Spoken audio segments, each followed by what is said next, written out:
Hi everyone and welcome. My name is Jess Zanoni and I'm the Artistic Director and Co-CEO of the Emerging Writers Festival.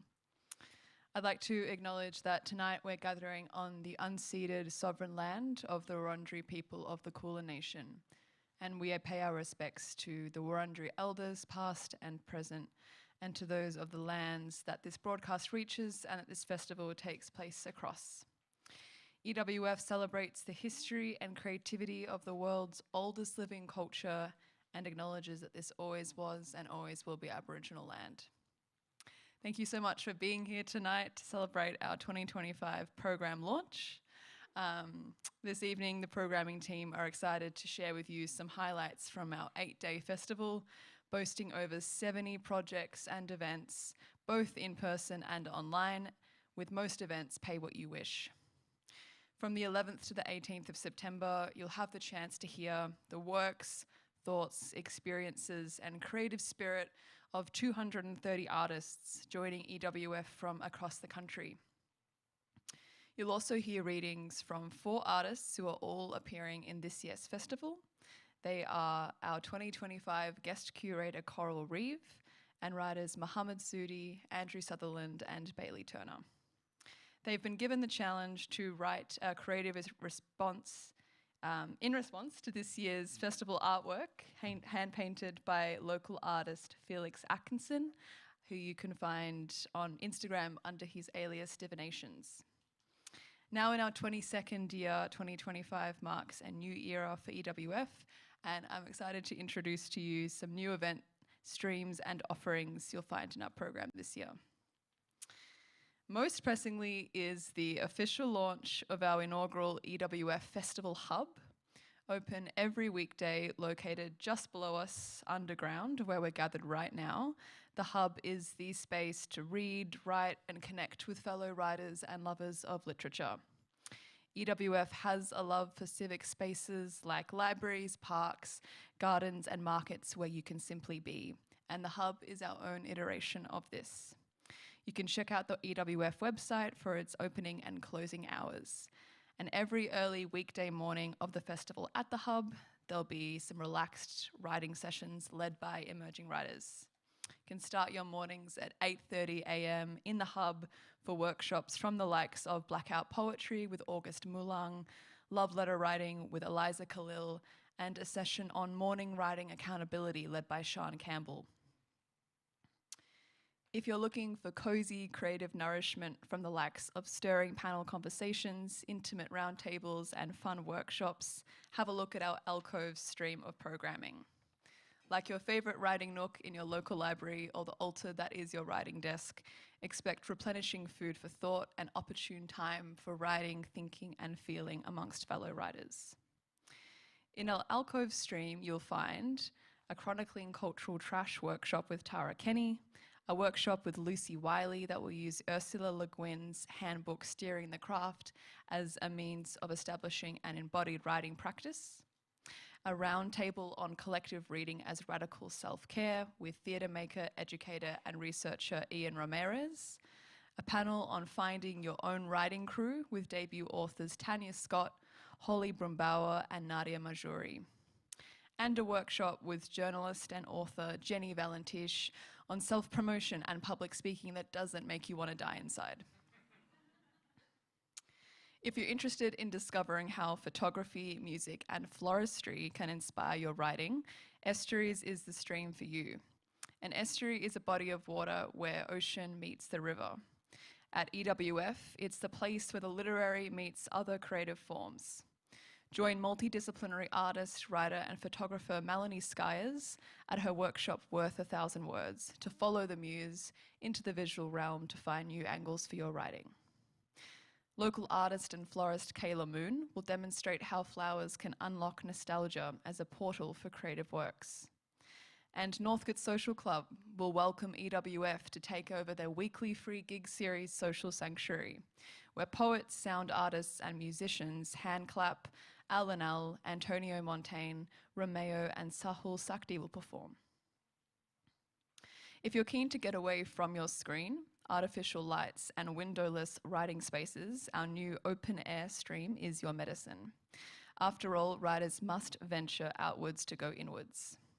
There's no better way to celebrate the 40th anniversary of the Butterfly House at Melbourne Zoo than to attend From the Chrysalis, an afternoon reading event with Tarangi Jayatilake, Mary Pomfret, Carl Wilson, Tess Ritchie, Sue May Tan, and Jihad Al-Farah, communing in a warm room full of colourful flapping wings.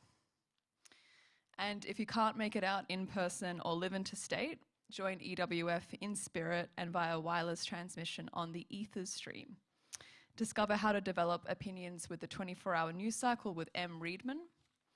Hear from the finest trans playwrights on the local theatre scene in the online panel Scene Transitions. Unearth where artists actually get their ideas with Vong Pham, Alex Partington, and Taylor Richardson. Find out about the lack of and need for South Asian representation in the Australian publishing industry with Nabila Khan, Zaheda Ghani, Vidya Matabushi, and Ayesha Inun. Be inspired to fall in love with the internet again in a digital exhibition of works featuring Zachary Kai, River Gammon, Bree Turner, Asta Agrawal, and Cormac Kirby. In our beloved performance stream, writers will be battling out the pros and cons of AI in the beer garden at Howler, and some of the continent's cheekiest writers will be debating whether Auslit can actually be fun. Our professional development and salon workshop streams will continue in full swing. And of course, our flagship weekend, the National Writers' Conference, will be taking place right here on the 13th and 14th of September. And finally, we're elated to share that today we open our expression of interest to anyone who is keen to table at EWF's Blue Hour Lit Fair, our closing night event lighting up the Abbotsford Convent on the evening of Thursday, 18th of September. EWF is calling all zine makers, small press publishers, artist collectives, and anyone looking to facilitate games, creative exchanges, and activities. And if you're looking to spruik your homemade wares, journals, writing, or anything that we haven't thought about, fill out the expression of interest form via our website. And this form closes in a fortnight, and we have about 20 tables on offer. Blue Hour Lit Fair will culminate in readings from Coco Stallman, Jax Bulstrade, Michael Delaney, Esti Monawara, and Jakarta-based writer Anne Mansour. You're then invited to join us for dinner and drinks at Cam's next door. We hope hearing about these events tonight gets you excited to dive deeper into the program that is now live on our website. And I'm delighted now to pass over to Bianca Lucchesi, EWF's new program producer, to talk about a sample of events that she has led and is excited about. After Bianca, our associate producer, Kanika Chopra, will speak about her curated suite of events. Please welcome Bianca.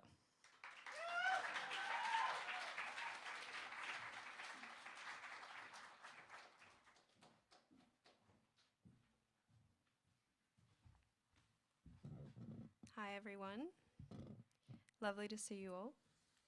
My name is Bianca and I'm the program producer here at the Emerging Writers Festival. This has been my first year in this role and it's been an incredibly rewarding experience being part of this team and also working with this wonderful community. I think we can all agree that EWF is a very special festival that's brought to life not only by us but by all the writers and creatives who take part, and by all of you who come along and bring your own knowledge, experiences, and stories. I'm really excited to be sharing some highlights from our very jam-packed program. I wish I could talk about them all, but as you'll see, there's quite a lot. We'll definitely be here all night, so I'll just be guiding you through a very small selection. As you all know, there are many ways to tell a story. With written words, with your voice, with images, and through movement, textures, and music. This evening, I'd like to explore the following questions. What does our writing feel like? How do we embody it? And where do we place it? These are open-ended questions, and of course, you might not know the answers. But for those of you who are curious and led by your senses, I invite you to come along to Smells for Sensory Writing. This is a part literary, part scientific workshop that will teach you how to use scent as an anchor in your own writing and as a powerful tool with which to engage your readers' senses. The workshop will be led by artist and playwright Georgia Kettles, alongside olfactory artist Erin Adams. If you're as intrigued as I was when I first heard about this, then definitely come along. This will be really special. Textile Message is another interdisciplinary treat in our festival this year. Textile Message is an ongoing collaborative project which sees writers coming together to reflect on the connection between language, clothes, and other textile pieces. 7 writers have been hard at work over the last few months crafting a suite of new writing to delve into. And at this event, they'll be reading out their work, and you'll also have a chance to see the textile pieces in person. Okay, so we've covered a couple of the different senses here already, but if you're really wanting to embody and tap into your creative energy, then Flow State might be the perfect event for you. Flow State is a really fun and interactive morning workshop where you'll use improvisation techniques to understand, explore, and develop your stories. Led by the wonderful author and narrator Pete Lead, this workshop is designed to get you out of your head and into your writing. As you can probably tell, I'm quite drawn to and fascinated by the crossover between writing and other disciplines. And these next few events are really special in that they're all about storytelling, not just in the written sense, but also in a social and cultural sense. We have an exciting panel in our festival this year called The Myth of Wellness, where practitioners working across the realms of health, art, and writing will be coming together for a critical and timely discussion on wellness and seeking to unpack what that actually means. Miriam Latif, Rasha Taye, and Laurie Curran will be exploring how the stories told by the wellness industry inform and impact our health, with a view to reclaiming the narrative and radically rewriting the script. Writing or telling your own story is no small feat, particularly if that story has been shaped by displacement, colonization, or structural violence. But our performance event, A Vessel of Memory, will bring together a selection of writers whose work traverses these topics with hope and grace. At this intimate evening of creative readings, you'll be hearing from Mabel Gibson, Ramesh Dissanayake, Jimena Jimenez, Sherting Chim, Camilo Kayazaya, and Mohamed Sudi, artists who use storytelling to navigate, celebrate, and make sense of their cultural memories and histories. This will be a chance to listen deeply and find comfort in community. For those of you on the lonely writing path who have decided to take up the dual challenge of being both writers and parents, then you might find some much needed support at our roundtable event, Parents Are Writers Too. Renee Mbisi, Chloe Main, and Liza Desfouli will be facilitating this discussion, which is open to parents from all walks of life. They'll be sharing their reflections and experiences, as well as practical insights around managing your time, hanging on to the magic, and breathing life back into your writing practice. Sometimes, as writers, there are places where we don't want to go. Places that might be too dark, or perhaps filled with grief, but writing is often the way out. I hope that anyone in need of healing will find solace in AJ DaCosta's workshop, Impermanently Yours. AJ is a poet, artist, and professional counsellor who works at the intersection of creativity and contemplative practice. And in this therapeutic workshop, she'll guide you gently through the writing of loss and impermanence, using poetry as the salve. Now, the last event that I'm going to share with you tonight is one that really captures the spirit of EWF, and it's called Emerging Across the Generations. We all know there's a bit of an unhelpful narrative out there that says an emerging writer must belong to a certain age demographic, or that those with experience in one field can't still be emerging in another. But it's never too late to emerge as a writer. And in this panel discussion, you'll be hearing from a diverse selection of writers at varying stages of their careers. Tina Cartwright, Jacinta Laplastrier, Sue Parrott, and Katya Ariel will be talking about what it means to build a sustainable writing practice over a lifetime, sharing wisdom and insights to benefit young and old. As I've said, there are just so many events to explore, and this has just been a small snapshot, so please do grab a program if you haven't already, and make sure you have a bit of a deep dive when you get home. In the meantime, please join me in welcoming our associate producer, Kanika Chopra, to share her suite of events.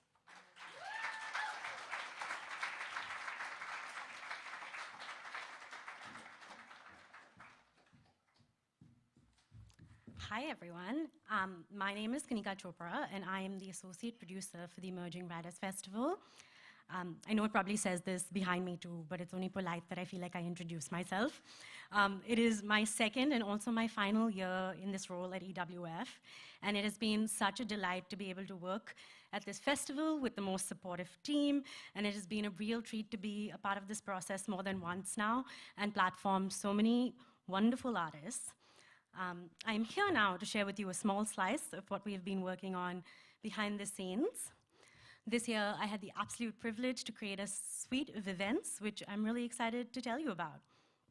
So, as a writer myself, disliking your own work and feeling weird and embarrassed about it is something I know a lot of other writers and creatives alike feel.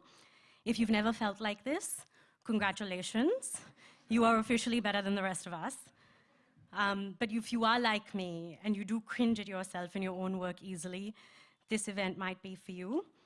My solution to this problem came in the form of a performance event all about embracing the cringe and unabashedly accepting that cringing is a part of growth. So in this event that we've called Embrace the Cringe, I asked writers like Robert Skinner, Samantha Byers, Maha Sidawi, Kimberly Lovegrove, Seth Robinson, and Gabrielle Follen to come share some of what they think is their cringiest writing. Personally, I think this is a great way for everyone to see that even published, practicing writers and creatives had to start somewhere. And potentially, we can all have a bit of a laugh at this as well. So there's that. And something I thoroughly enjoy is laughing. And if that's not something you're into, it would mean maybe this next workshop isn't for you either. Personally, however, I love humor, and I love it in literature. I find that it's a very hard thing to execute well.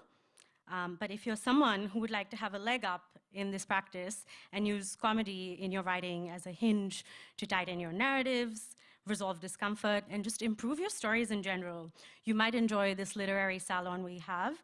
It's called Not Funny, Haha, and it'll be facilitated by Chris Ames. Earlier this year, Chris won the VPLA for an unpublished manuscript. So that's really exciting. However, if you are at the part of your writing journey where you haven't quite figured out what you want to write, or you're still figuring out your voice, we have another free workshop called Long Story Short. This is going to be facilitated by Katarina Gibson, the writer of Women I Know. This workshop will help you take your first draft into something more polished, where you can learn some more practical editing and writing tips to help you think yourself out of like literary problems. But yet again, if you'd like to further zoom into the act of writing and really, really want to focus on your craft on a line-by-line level, writer of The Degenerates, Raiden Richardson, will be running a digital workshop called Down to the Sentence, where he will share his expertise and dissect the point where every story starts, with a sentence. There will be limited spots for this digital workshop, and I'm really looking forward to it. Now, the last event in this suite, I wanted to pay my respects to my first love in literature, which is all things like genre, sci-fi, like genre literature, like so sci-fi and fantasy. And to do that, we asked Meridian Australis writers, Harvey Weir and Andrew Ranganathan Roberts, to come chat about the importance of speculative fiction in the canon of Australian literature. These two emerging writers of science fiction and fantasy will explore the need for diverse voices, telling unique stories, and looking at their own journeys and offering some advice for you on finding your own voice in genre fiction. Now, before I go, it feels like book clubs are back in a huge way this year. And why should EWF miss out? So we've decided to run our own book club during the festival, one where you can vote for the book you would like to read. This list will feature books by debut authors programmed at the festival this year. Voting starts tonight and stays open for a week on our website. Taimani Mazaba, who is the founder of Melbourne-based social club, The Literary Lounge, will be facilitating this session. So get voting. Anyway, that's enough for me. Thank you so much for listening. Enjoy the rest of your evening. And I'm pleased to introduce the guest curator for the 2025 Emerging Writers Festival, Reeve.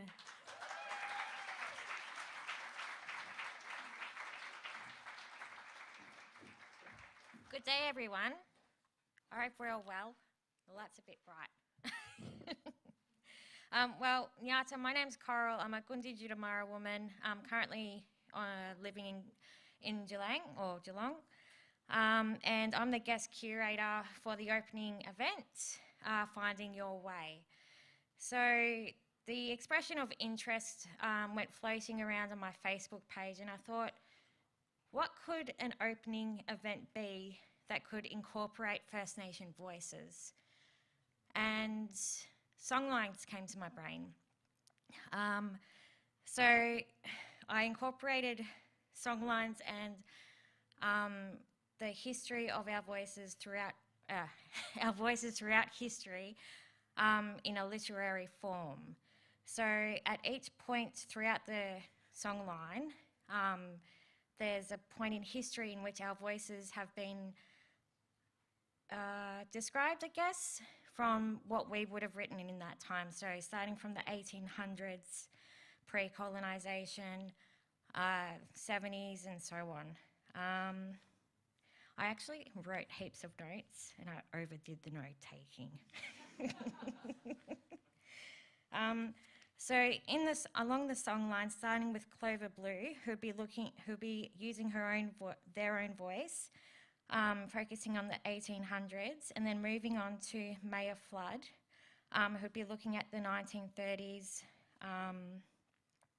and then moving on to Kimberly Lovegrove, who will be looking at Black Theatre, which is about the 1970s.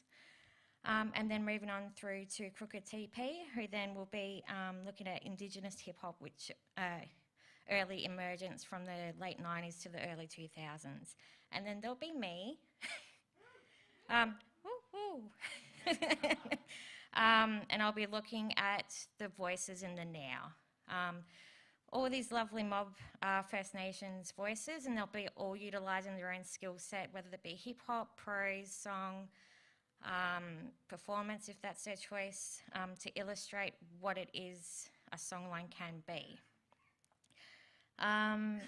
And the opening night, the important part of the opening night as well, is in the Fitzroy Gardens, and we'll all be meeting at the Info Centre with our backs towards kind of where there's a little centrepiece there, you'll see it, just off Wellington Parade at 6 p.m. on Thursday, the 11th of September. So I would assume you're all here, including those watching in online as well, will be attending. Thank you. No pressure. So from there on, I've been asked to write a piece in inspiration to this lovely painting. The Cabbage Moth, I called it. So here we go. Ayo, ayo. They plough their way into shallow graves, planting seeds that turn into weeds. Attached to cabbages, hidden green caterpillars eat the plants. Food factories. Think of now, where the fences dig into the squared and scarred silhouettes of the earth's skin, brown, black, tanned, and sometimes canola yellow, painted pieces of patchwork that are seen by airplanes. The patchwork is only to be embroidered with perfectly lined green and white balls. Now the hunger sets in.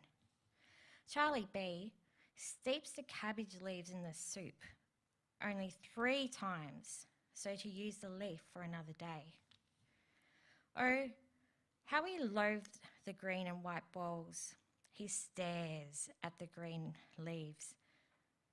Diaphanous, his thoughts would think, if he had enough privilege to own a dictionary. We don't play soccer with the green and white balls. We dig the trenches and endlessly keep planting to steep the leaves forever plus more. He stares through the window pane. A web had been threaded in the furthermost crevice, adding to the decorative strings scattered around the kitchen.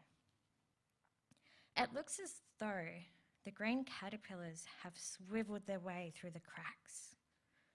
Charlie B looks around further at the walls as they writhe and the blooming cocoons bloom.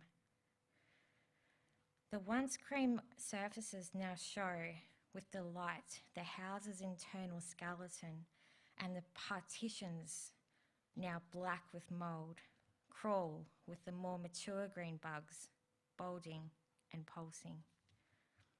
That is the future that we didn't talk about because it didn't exist. Greener pastures, they say, with the pink sky. Is the sun rising or setting? Either or, it's shepherd's delightful warning. The coloured patchwork is non-existent here. Charlie B exists though. Charlie B exists somewhere else and travels through each woman in their womb and eventually comes to be. Charlie B looks less like you and more like me. Words spoken with language, body stalks stretched, anchoring with feet to connect deep into country. Charlie B, discrepant with their lens system, yells, "The closest thing to green and white balls are the hickory wattles opening along the edge of the saltwater and the highlands country." Camouflaged bed sheets reaching into the clouds. Brown logs moved along the water's surface, coming into a coast at Gadigal country, part of Eora country, in 1788. Then there were balls. The white woolen balls came and pastures were made. The green balls came and bordered English gardens. Charlie B cried out, "There are no browns, no mounds, no Middle Earth where the heart bleeds lava through the country's patchwork crust. Only the green pulsating mounds of caterpillars that came to exist in 1929. Forests, woodlands and heath are now their home. See them flatter? They don't belong here. None of them do." Thank you.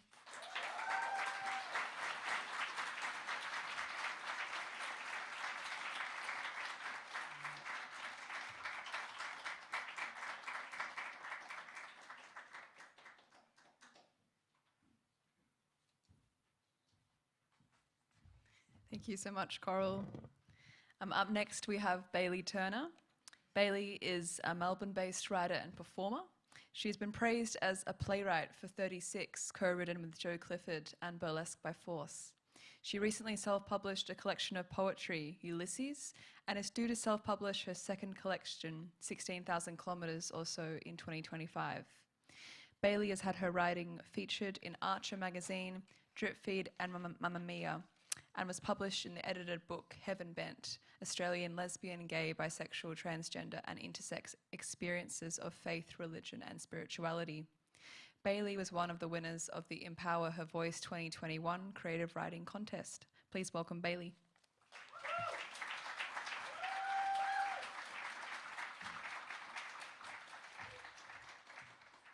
Thank you very much. It's a trans girl problem. Walking around at 6'2", and I decided to be 6'5". Thank you. Before I start with this piece, I just want to do a big shout out to Dax Carney Hanrahan and Kiki Temple and Gabrielle Fallen, who will be joining me in the Scene Transitions workshop. These are two in particular, Dax and Kiki, incredible women of colour who I'm honoured to call colleagues, and I'm really excited to see some of you at that workshop.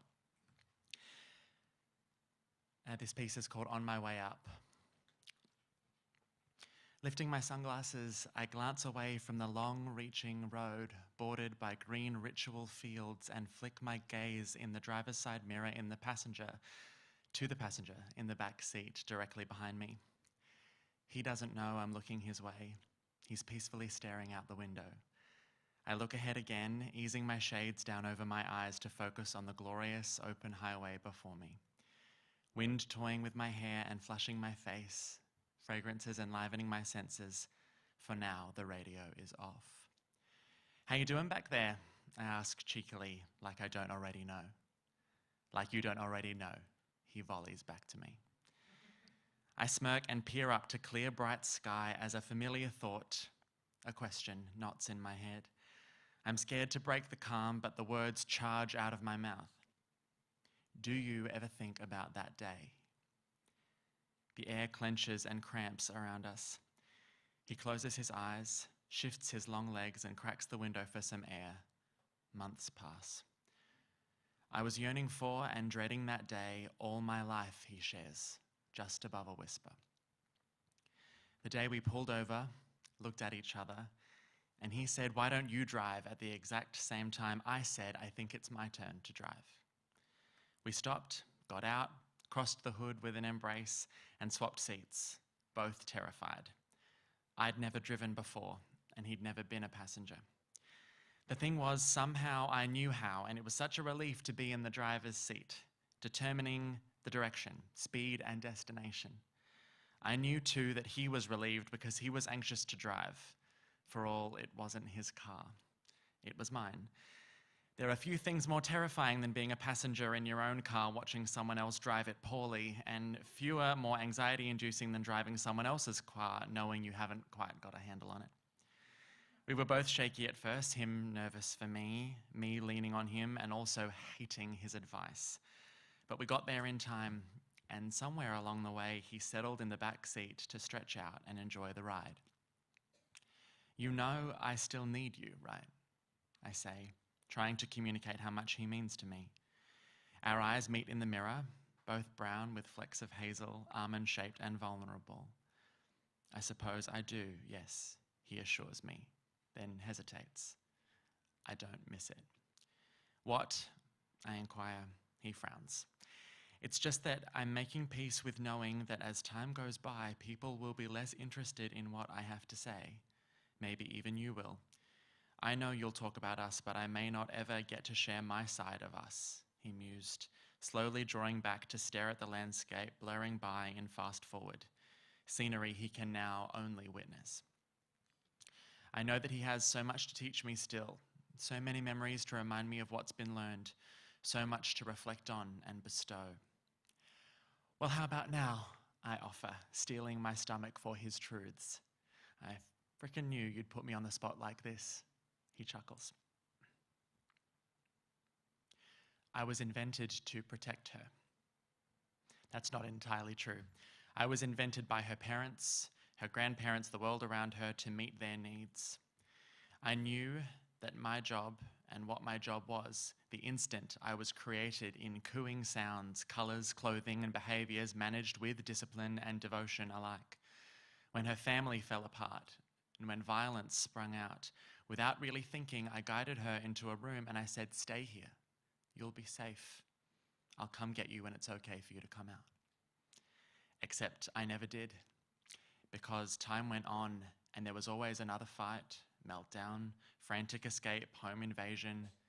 As I learned about the world, I was shown how fragile the balance between me and her was, how unsafe she always would be.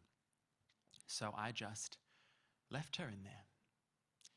She was starving, she was alone, she was waiting for me to make sure the coast was clear, but I couldn't because it never was.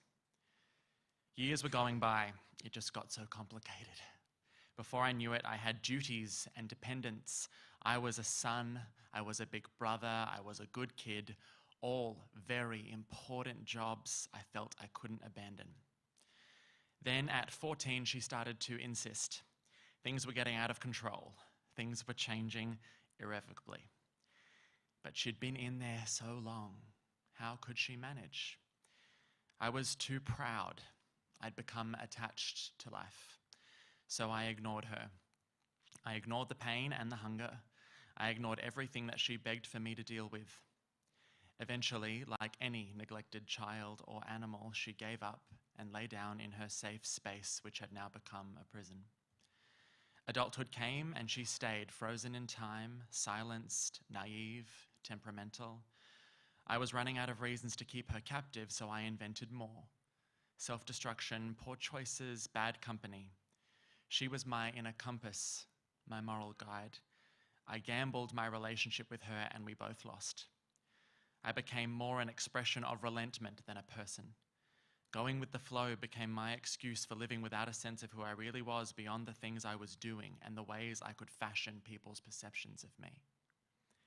Underneath that drive to matter, to be liked, I began to have this immobilizing fear of doing things I couldn't undo and making choices I couldn't take back.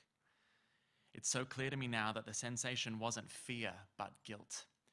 Guilt for experiencing things that she was supposed to, that she would have known how to navigate without this avatar, this proxy. I stole them, these firsts, achievements, evolutions. My sorrow was the only escape from her voice. She was everywhere joy was. I would chase ideas and dreams, but somehow nothing ever really fulfilled me as well as her instincts did. Her little whispers, hand-drawn maps she would push under the door, scribbled notes on floating paper planes. When I reached into the parts of life that vibrated with authenticity, she was there, smiling expectantly at me. Every time that happened, I withdrew. I sacrificed. I fled. I would get so close to something real and lasting, and then I would evaporate, unwilling to believe that she could manifest all I couldn't manage. I didn't want people to call her ugly. I didn't want her to be unable to see the world. I didn't want her to live without love and romance, which I realize now was my biggest mistake because only she had the truth required for true love. I didn't want her to lose her chance at her dreams in a cruel, greedy world. A bigger mistake still because only she could pursue her dreams. They were always her destinies, not mine. Eventually, I had been working so hard for so long, I lost track of whose life this was anyway. I lived the lie. Then that day came when suddenly there was nothing to distract me, nothing to do, nothing but stability and safety for the first time in 30 years. The dots connected, every star had aligned into place, and that was the day I knew it was her time to live and mine to give. I don't know if it's helpful to schism us in this binary way. We're not split. Some people split us like this to help them make sense of things. I'm not dead. I'm not dying. I matter as much now as I ever did. And she knows that. She just doesn't need me anymore, like her and I once believed she did. I am alive in her as so many wonderful memories, opportunities, experiences, and freedoms she draws from to find joy, passion, and connection. I'm not dead, but I am at peace. I'm at rest. We look at one another. We look to the road ahead.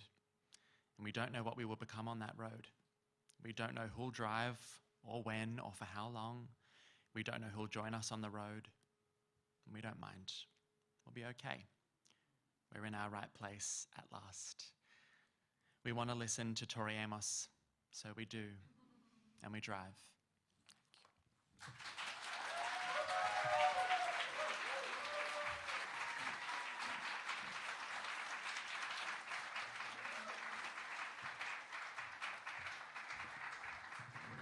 I'm just going to bring this down to 5-3.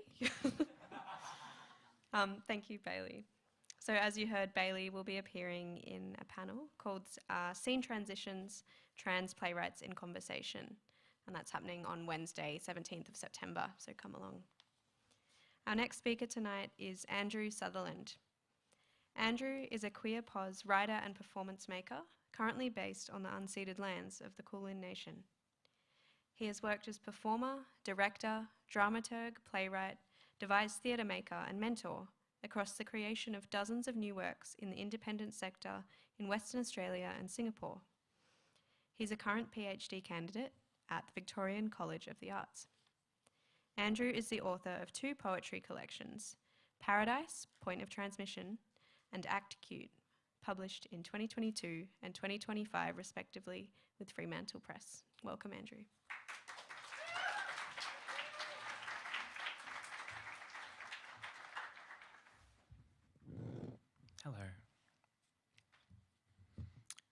think I wanted to prove that I could go to a gay venue and have the kind of night at a bar that would happen in my early 20s, when every night was a deep pit or a reckoning, like that billionaire and his swimming pool.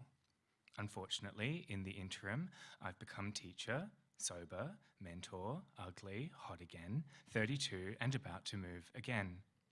I think I wanted to prove also that I could go to a gay bar and disappear into the well of experience without the pre-planning, the grind a passport thing, the smart way to travel, a shell without history, a former semi-professional model.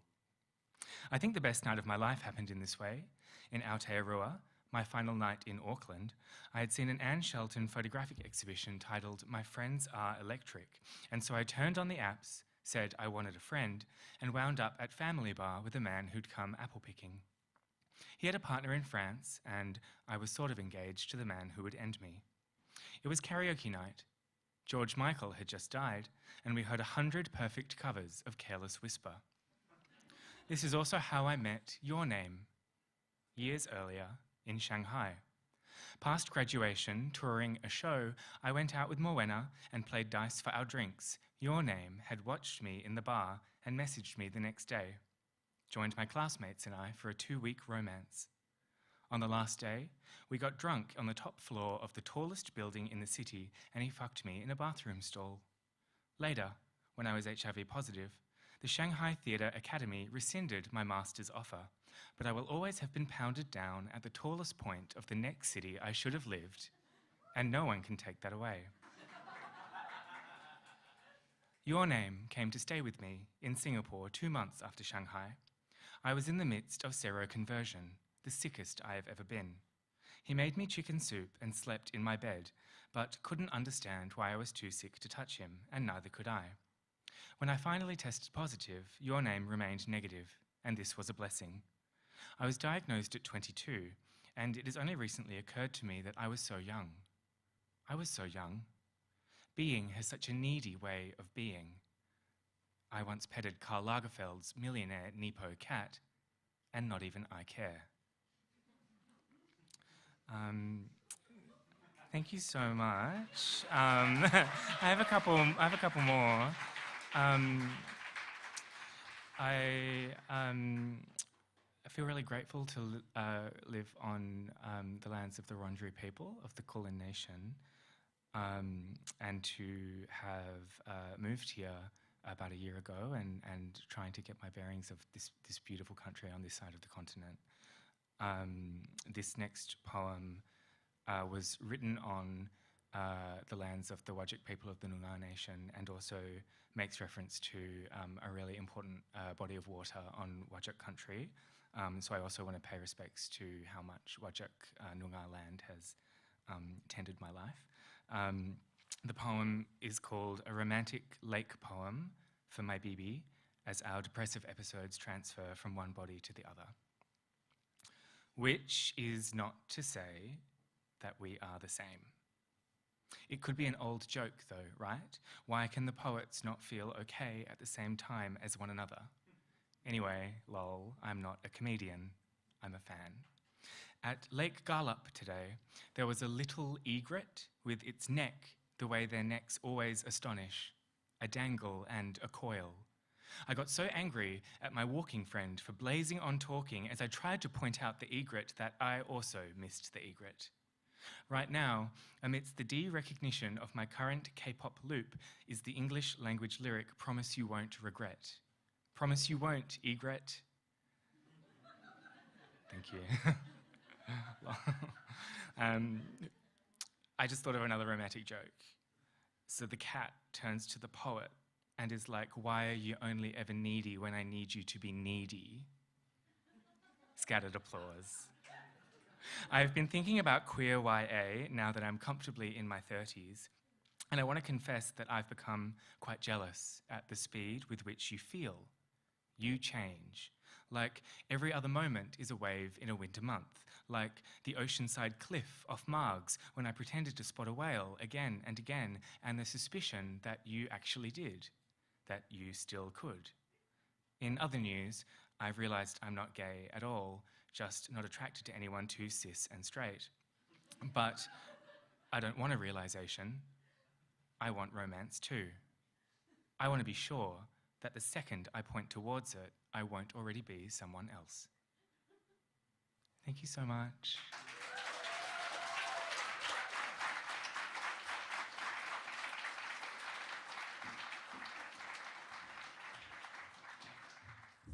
Okay, we're going back to 5-3. Thanks so much, Andrew. You can find Andrew Sutherland at the National Writers' Conference on the panel Writing Across Genre on September 13th at 3 p.m. Our next performer is Mohamed Sudi. Mohamed is a Somali refugee, poet, and calligrapher based in Melbourne, a finalist in the 2024 Australian Poetry Slam and member of the Calligraphy Society of Victoria. He fuses spoken word with Arabic storytelling calligraphy to create powerful visual poetry performances. Rooted in Somali oral traditions, his work explores migration, resilience, and identity. From a childhood in Mogadishu to survival in Kenyan refugee camps, through his unique blend of poetry and art, Mohamed reclaims the refugee narrative, transforming displacement into tribal language, stories of hope, humor, and cultural pride. Mohamed Sudi, everyone.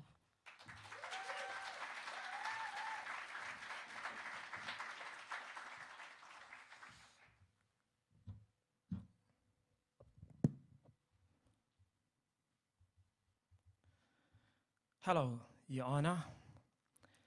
This piece basically is inspired by Felix for the EWF. So here's my, let me reset the storytelling. Before the war of the Kahoti, I was a kid, Unaga, in Mogadishu. My mother, Hoyu, sang Bramba like a choir while brewing Somali tea shah, and she used to love to make seafood. Cardamom in the air in the like therapy. My father dug wells, and he's a fisherman. Gave life, Unaga, with his bare hands, Ka'anta, we dreamed in community. No chaos, ma fi mashakil, but then the rebels came with fire, erased the street names of us like my sandcastle dreams. Going in one wave like al-Bahar. We ran, sharadna, barefoot through borders, no GPS. Just a prayer and star navigation. Tahrib, Kahoti. Tahrib became our only survival chance. Hi, I'm Mo, and I have no country anywhere except learning languages near the borders at the gate, Al-Babka. Just a name on a waiting list in a Kenyan refugee camp, but I'm a survivor, one of them. At Kenyan refugee camp, they gave us a tent, a meal, and I support the community. Like many others, Zayn Naskatirin, I carried stories, no weapon, like child soldiers, but we want civilian, not to be seen as villains. Your Honor, many refugees still hold the original key, miftah, furaha, in their home, guria, not opening doors, but holding into dignity. That key is like a memory, the key of proof. We were once as a whole camel, like a circle. We were like a bird migration, Shimburu, languages, Sotka, our voices. This is like my protest testimony. Musafir, and some walked for days, others caught long, hot buses. Mosquitoes became like our flying by side, like escorting us like security guards. And like angel wings with strings, the long walk for visa. Your Honor, row, row, row the boat people gently down under to Christmas Island. We haven't forgotten you, but now we work in hospital. My hospital friends here, cool. Cleansing dishes with dreams, hasusi in our apron pockets. I'm still adapting, still rebuilding step by step, shwaya shwaya. My parents used to say, life is not about what you lose. ما في مشاكل الحاجة اللي تطيح is what you create after the loss. So write خوري, not just to remember but to repair.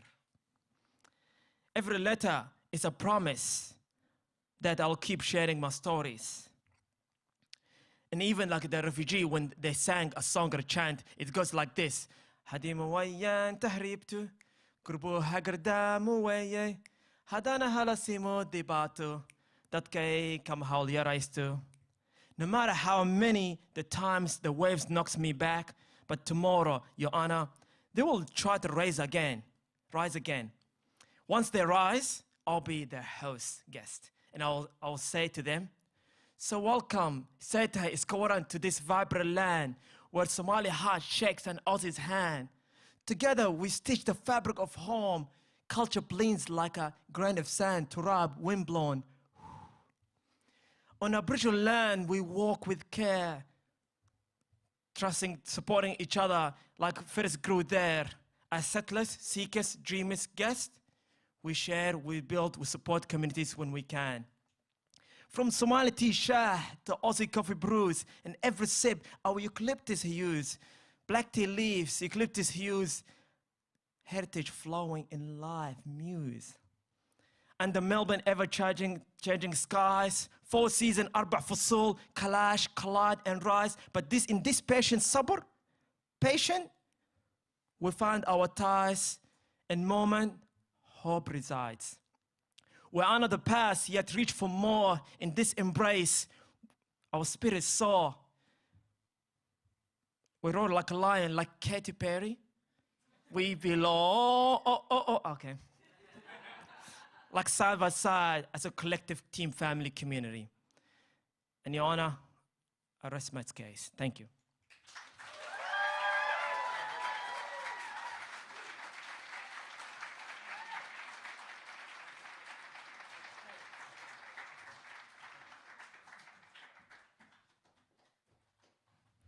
Thank you so much, Mohamed. You can see more of Mohamed at our performance event, A Vessel of Memory, on Monday, 15th of September, 8:30 p.m. at the Institute of Postcolonial Studies in North Melbourne.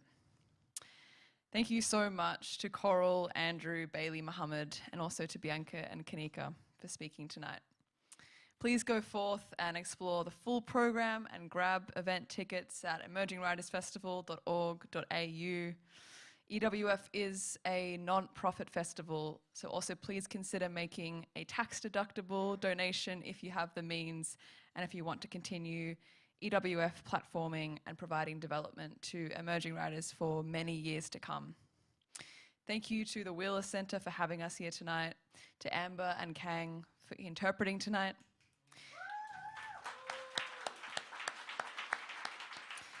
Thank you to the Moat for serving drinks. Please continue to buy drinks as you look at the program after this. Thank you to Nate at Fine Thought for our amazing website, and to Selena Rapinus for our print collateral and for our new logo. Thank you to our major partners, Creative Australia, Creative Victoria, City of Melbourne, and Hachette Australia. My deepest thanks to the EWF team, to my brilliant co-CEO and the Executive Director of the Emerging Writers Festival, Jess Layden. To our board and board chair, Gabrielle Ryan. Yeah, claps on everything. Our marketing and philanthropy coordinator, Henrietta Farnan. Woo! Operations manager, Megan Payne. And to Bianca and Kanika in programming, who you've heard from tonight. To our volunteers coordinator, Drami Bartolo. Front of house, Jess Beverly, Katja Miller, Elliot Mulder, Tracy Kate Samambo. And to tonight's photographer, Chloe Padmore, and yeah, and all our incredible volunteers, front of house, and cherished partners and festival friends. Thank you. We can't wait to see you at opening night on Thursday, the 11th of September, 6 p.m. at Fitzroy Gardens for Coral's beautiful event, Finding Your Way. Please grab a program and a drink, and we'll see you in September. Thank you.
Toutes les viandes coupées en gros morceaux, sauf les foies de volaille laissés entiers, avec le cognac 5 à 6 feuilles sauges, une belle feuille